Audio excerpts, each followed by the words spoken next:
Emma Walker had spent the last 2 years trying to navigate life without her husband, Mark. After his tragic death in a car accident, she had buried her grief beneath layers of routine and responsibility.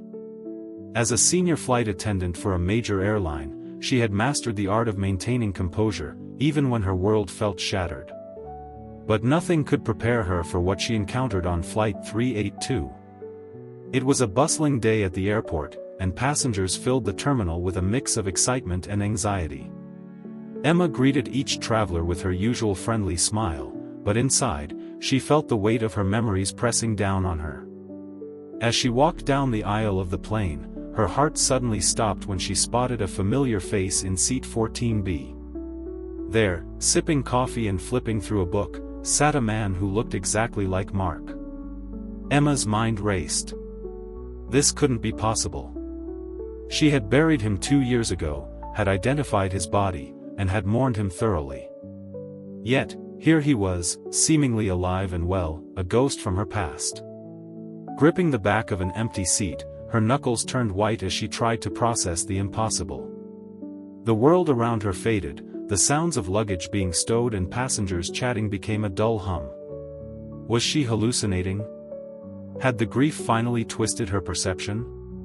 No, this was real. She needed to get a closer look. Taking a deep breath, Emma approached the man cautiously, her heart pounding in her chest. As she drew nearer, their eyes met, and a jolt ran through her. The gaze was hauntingly familiar, filled with warmth and recognition. Her stomach clenched. If this was truly Mark, why didn't he show any sign of remembering her? Before she could process her emotions, a voice interrupted her thoughts. "Excuse me, miss?" It was a passenger in 13A, requesting a blanket. Emma forced a tight smile and nodded, her mind racing. She hurried to the galley, gripping the counter for support. If this was really Mark, how could he not recognize her? Had he lost his memory? Was this some kind of elaborate prank? With her heart pounding, Emma grabbed the flight manifest, scanning the names. The passenger in 14B was listed as Daniel Hayes. Confusion twisted in her stomach. Daniel? Not Mark? She glanced back at him through the curtain. He was still sipping his coffee, blissfully unaware of the storm brewing inside her. Her eyes fell to his wrist, and her breath hitched. Daniel was wearing Mark's watch, the one she had given him on their anniversary, engraved with "Always Yours." This was no mere coincidence, Daniel was somehow connected to Mark. Emma wiped her palms on her skirt, steeling herself. She needed to talk to him. Returning to the cabin, she approached with the practiced ease of a flight attendant, forcing a friendly smile. "Good evening, sir. Can I get you anything else?" Daniel looked up and smiled politely. "I'm fine, thank you." His voice sent chills down her spine. It was deeper now, slightly rougher, but unmistakably his. "Are you traveling for work or pleasure?" she asked, trying to keep the conversation casual. "Business," he replied after a moment's hesitation. Emma pressed on, "Have you flown with us before?" He frowned slightly, clearly thinking. "I don't think so, not recently at least." Emma's pulse quickened. Was it possible he had amnesia? Just as she was about to continue, Daniel pulled out a small piece of paper from his jacket pocket. He unfolded it, staring at it for a moment before tucking it back inside. Emma caught a glimpse of a familiar image, a wedding photo. Her heart sank. He was carrying their wedding photo. This man, who had claimed to be Daniel, somehow knew about her and their life together. Emma felt weak in the knees, realizing that this was not a coincidence. She needed answers. "I'm going to talk to him," she declared, determination washing over her. She couldn't let this opportunity slip away. With her heart pounding, she approached his row again. "Excuse me, sir," she said, forcing herself to remain calm. His eyes searched hers briefly, and for a moment, it felt as if he recognized something. "Yes? Would you like a refill on your coffee?" "That would be great," Black, no sugar, he replied. Emma nearly dropped the tray in her hands. Black, no sugar, just like Mark. Coming right up, she said, turning to rush back to the galley, her mind racing with possibilities. As she prepared the coffee, she couldn't shake the feeling that time was running out. The flight had 3 more hours until landing, and she needed to uncover the truth before it was too late. Returning with the coffee, she set it down on his tray. "Here you go, Mr. Hayes," she said, studying his reaction closely. "Thank you," he replied, his demeanor calm. Emma took a deep breath, gathering her courage. "Sorry if this seems odd, but have we met before?" He tilted his head slightly, studying her. "I don't think so." "Why?" "You just seem familiar," he said, frowning slightly. "I get that a lot." Emma's heart raced. "What do you mean?" Daniel hesitated, as if searching for the right words.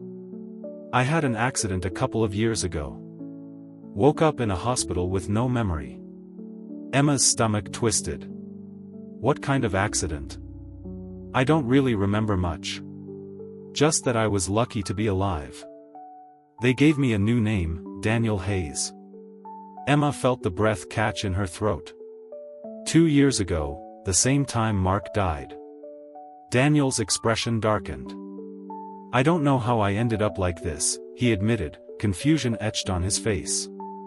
"Do you ever have flashes of memory? Dreams that don't make sense?" He rubbed his temples, wincing. "Yeah, sometimes. There's this house, it's blue with white shutters." Emma's heart stopped. "Our house," she whispered. Daniel's eyes widened slightly, but he quickly shook his head. "That doesn't mean anything. It could just be a coincidence." "Did you find anything else?" she pressed. "Like a photo?" For the first time, his expression shifted. I think I have something," he stammered, reaching into his jacket to pull out the folded photo. Emma's chest tightened as she looked down at it. It was their wedding photo. Tears burned in her eyes. "Why do you have this?" she asked, her voice shaking. "I don't know," he murmured, his hands clenching into fists. "Someone made you forget," Emma said, her heart racing. "You're not just Daniel, you're Mark. You're my husband." Silence stretched between them as he absorbed her words. Confusion and panic flickered in his eyes. "I don't know who I am," he whispered. Emma leaned closer, desperate to reach him. "You are Mark Carter. You were taken from me, and someone erased your memories." Daniel stared at her, fear evident in his expression. "Why would someone do that?" Before she could answer, a man in a dark suit and sunglasses caught her attention. He was sitting 2 rows behind Daniel, watching closely. Emma's pulse quickened. "Daniel, we have to move," she whispered urgently. "Why?" "There's someone watching you. I think he's dangerous." Daniel's eyes widened as he looked back at the man. "What do you mean?" Emma's heart raced as she noticed the man making a call on his phone. She had to act fast. "Listen to me," Emma said, looking Daniel in the eyes. "We need to get off this plane before it's too late." Just then, the plane jolted unexpectedly, and the captain's voice came over the intercom, announcing turbulence. Emma glanced back at the man, who was now focused entirely on Daniel. "Emma, what's happening?" Daniel asked, his voice filled with concern. "I don't know, but we need to stick together." "Follow my lead," she replied, determined to protect him. As they moved toward the back of the plane, Emma spotted the man rising from his seat. "We need to go now," she urged, grabbing Daniel's hand. They rushed through the emergency exit, escaping into the cool night air. Emma turned to Gregory, the man from the plane, who had followed them. "Where are we going?" Daniel asked, still confused. "To finish what you started," Gregory replied, glancing back at them through the rearview mirror. Emma squeezed Daniel's hand, feeling a sense of relief wash over her. For the first time in 2 years, he was back, and she was ready to fight for their future together. Together, they would uncover the truth behind the conspiracy that had torn them apart, and Emma was determined to bring Mark back for good. As they sped through the dark streets, Emma's mind raced with questions. Why had Mark's identity been stolen? Who was behind this elaborate scheme?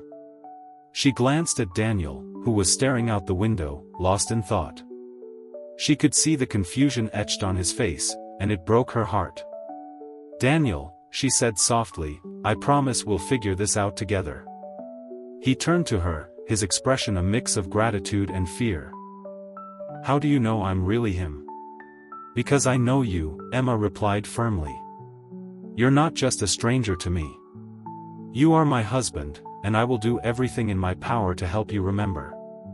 The car turned onto a quiet road, and Gregory slowed down. "We need to lay low for a while," he said. "There are people looking for you, David."